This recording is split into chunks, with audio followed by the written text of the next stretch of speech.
Happy Tuesday, 10th grade. Good to see you all. It was good to see some of you guys on Thursday, actually, sort of in person. I'd love to do that again.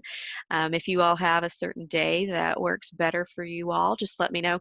This week I am listening to the senior thesis practice presentations from 12:30 onwards. So maybe next week, that Monday or Tuesday or Wednesday, and especially if you wanted to pop in and ask a question about your paper, you could do that too.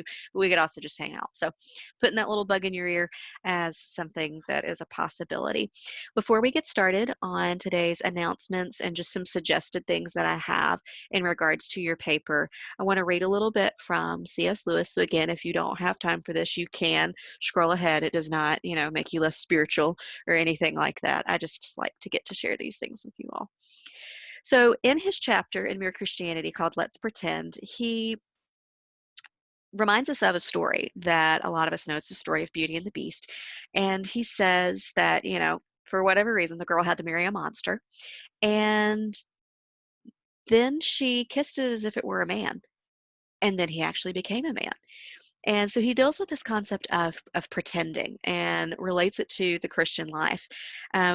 He talks about it from the perspective of prayer, and he takes the Lord's Prayer, and he says, well, let's look through this prayer. And actually on this chapter he only goes through the first two words. He doesn't go any further. He just stops with the words our Father.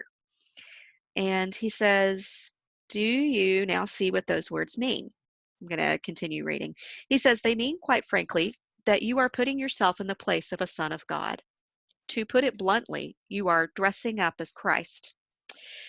Remember, adding this little bit, he didn't write this, but the word Christian actually came from the word for little Christ. So like little Jesus is walking around, not irreverently, though. At first people were called Christians as a way of non-believers mocking them. But the concept is that we are to be like Christ. So Lewis continues to write. He says, if you like, you are pretending. Because, of course, the moment you realize what the words mean, you realize that you are not a son of God. You are not a being like the Son of God, whose will and interests are at one with those of the Father. You are a bundle of self-centered fears, hopes, greeds, jealousies, and self-conceit, all doomed to death. So that, in a way, this dressing up as Christ is a piece of outrageous cheek. But the odd thing is that he has ordered us to do it. Why? What is the good of pretending to be what you are not? Well, even on the human level, there are two kinds of pretending.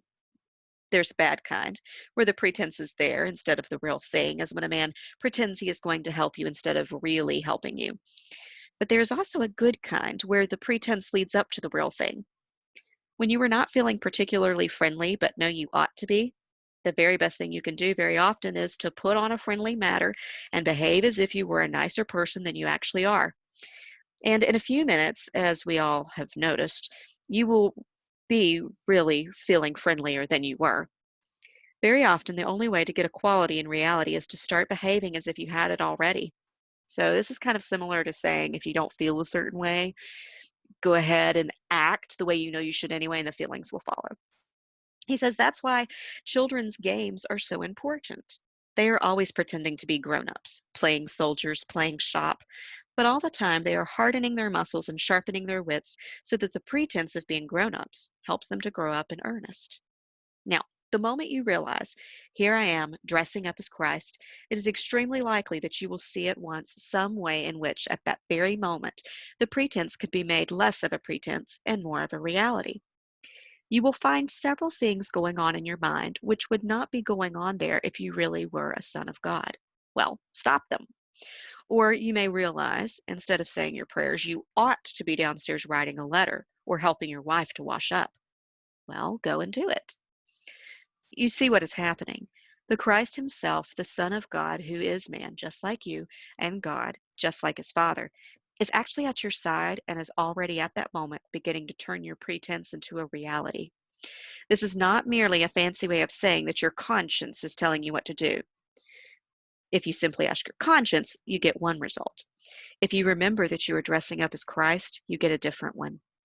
There are lots of things which your conscience might not call definitely wrong, especially things in your mind, but which you will see at once you cannot go on doing if you are seriously trying to be like Christ.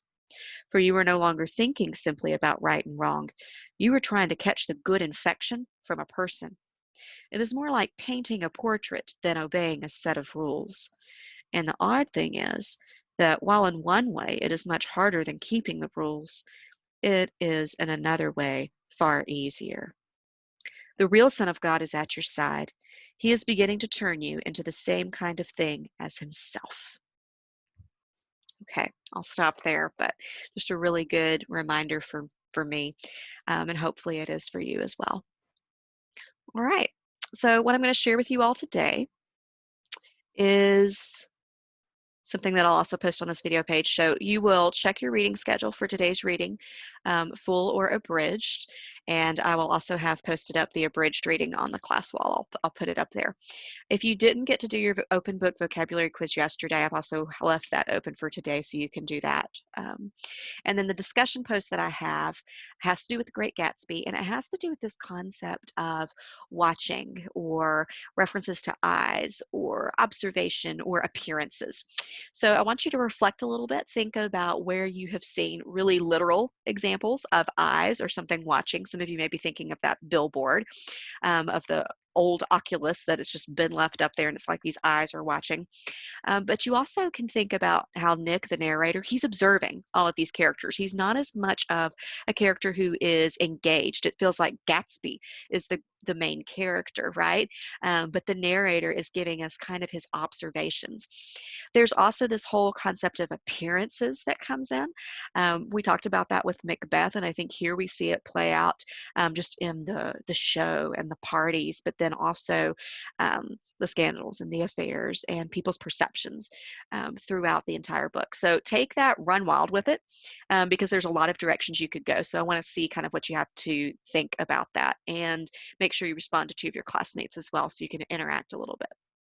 Now, as I comment on your TSN supports, and the reason I had you give those today, or sorry, yesterday, is because um, I wanted to be able to look at them. And if you've got a good TSN support, you'll be fine on your paper.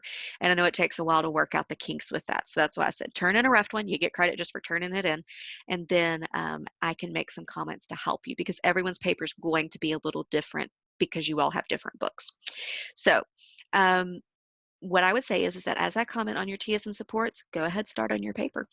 If you want me to look at a rough draft before you turn in your final draft, please do so no later than Monday, so that I have time to read and comment and you have time to make revisions. Just because, there's almost 40 of you guys, and I want to be able to give helpful feedback in time to look at those. So you're not required to turn in a rough draft, but I know some of you might feel better if you did. So you can do that just no later than Monday. So you can turn it in on Monday. That just gives me some time to get it back to you all Tuesday, so you can make tweaks to have it by Wednesday. So I'm really trying to help you out there. For those of you who may not realize, you can go back and watch old videos. So like last week when I went over Worldview a little bit and TSN supports and the things I've posted about the requirements for the paper, those are still all on the LMS.